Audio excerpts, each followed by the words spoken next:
कि गला खराब ना हो जाए। तो आप मन ला इतना आसान लगते ना बड़ी माँ। वैसे नहीं है कि सिर्फ गायक ला, इस क्षेत्र से जत्ते के इंसान मन जुड़े हैं ना बड़ी माँ, सब ला इतना ही रियाज साधना के जरूरत पड़ते।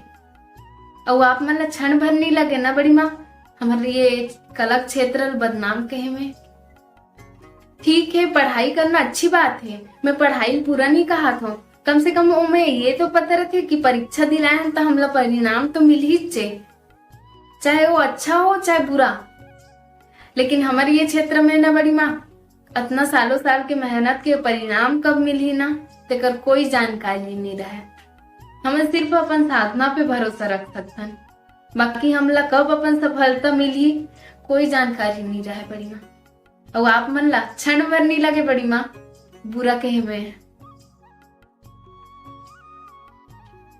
इतना आसान नहीं है बड़ी माँ।